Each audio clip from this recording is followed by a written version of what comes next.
É muito especial estar aqui no Museu da Língua Portuguesa e quando está acontecendo uma exposição sobre as matrizes africanas presentes na língua portuguesa. A minha participação numa mesa para falar de educação, cultura, imaginação tem a ver com isso. Tem a ver com trazer à cena muitas ações que são invisibilizadas, porque elas sempre existem. Por um tempo, eu venho de uma periferia da cidade de São Paulo, da Zona Leste, e por um tempo eu achava que a minha casa não tinha livros. Então eu falava, eu vivi numa casa sem livros, mas isso era só um pedaço, porque foi uma casa que era repleta de música, repleta de histórias, repleta de imaginação, porque quando minhas avós, meu pai, minha mãe contavam as histórias da vida deles na Bahia, esse era um convite sankofa para eu conseguir imaginar como foi a vida deles e pensar como é que poderia ser a minha vida para frente. Agora, ter livros, isso significa existência, porque para muitas pessoas só existe aquilo que foi escrito.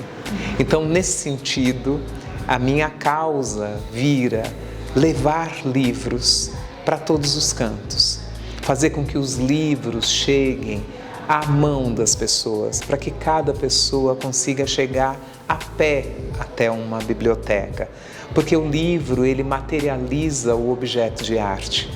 No livro tem alguém que teceu, escolheu palavras, alguém que ilustrou e que tornou disponível a sua imaginação.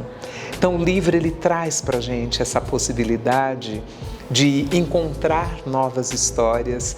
Eu disse hoje aqui no evento que é um hidratar a imaginação, um hidratar o futuro.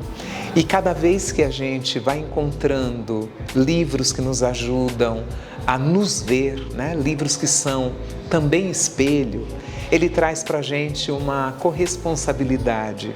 Se eu estou me vendo nessa história, se eu posso dizer, olhando para aquela imagem, nossa, isso acontece com ela e comigo também, me traz uma responsabilidade em seguir contando histórias. O que eu fiz hoje aqui foi contar histórias de uma comunidade rural e periférica, a comunidade de Parelheiros, que vem sonhando, hidratando futuros à medida que lê e que escreve novas histórias. E eu gostaria de dar um exemplo de como a gente tem feito isso com as crianças. Nós começamos a levar literatura infantil e esse é um dos livros que as pessoas menos doam, porque os bebês consomem os livros e está tudo certo. Elas se apropriam dos livros e das histórias do jeito que elas podem. Então a gente começou a trazer livros novos para as infâncias, porque esse geralmente você tem que conseguir que a editora doe, ou a gente compre, ou os autores comprem. E chegou no momento que a gente começou a perceber que as histórias são maravilhosas, mas elas não contemplavam as existências de Parelheiros. E a gente começou a falar, puxa, ninguém conseguiu sonhar a gente na literatura para as infâncias. Aí a gente foi conhecer Daniel Munduruku, o livro Jecupê, que traz alguns dos grupos presentes, né, os guaranis presentes em Parelheiros. Mas a gente falou, será que a gente conseguiria ter uma literatura que falasse de todas as infâncias que estão presentes aqui? E aí a gente conheceu um programa italiano chamado Nati per Leggere, médicos que colocam os livros no processo de desenvolvimento das crianças. As consultas médicas são feitas com livros. Então a gente falou, tá bom, nós vamos beber dessa fonte e a gente vai criar uma maternidade literária. Nós vamos fazer o nosso primeiro livro. Chamamos 2 autores, o João Anzanello Carrascosa e a Juliana Monteiro, para nos dar oficina. Ela, oficina de fotografia, e ele, oficina literária de pequenos contos. E assim nasceu o nosso livro, Nascidos para Ler, no melhor lugar para se viver. Esse foi o primeiro livro da nossa maternidade literária, com fotos de bebês de Parelheiros, bebês brincando, bebês mamando, bebês sorrindo.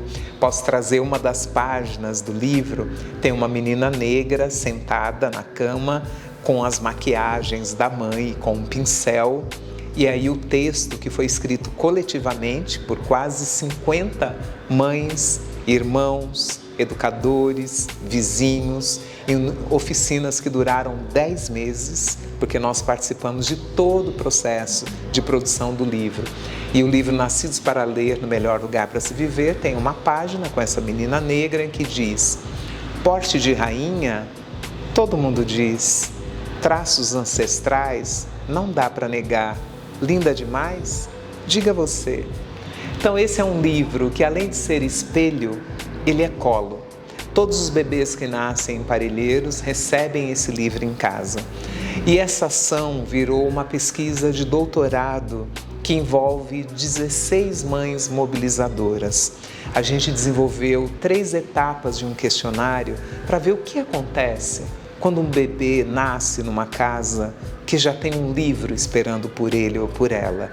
E o resultado é que em 2 anos e meio, onde não tinha nenhum livro, tem em média 5. Então isso é esperançar, é imaginar, é pensar o futuro sem medo dos problemas que estão presentes. Há muitos problemas, mas cada um deles a gente se pergunta: se ele chegou até aqui, ele é nosso. E quais são as maneiras criativas que a gente pode encontrar para enfrentá-los? A gente está tentando.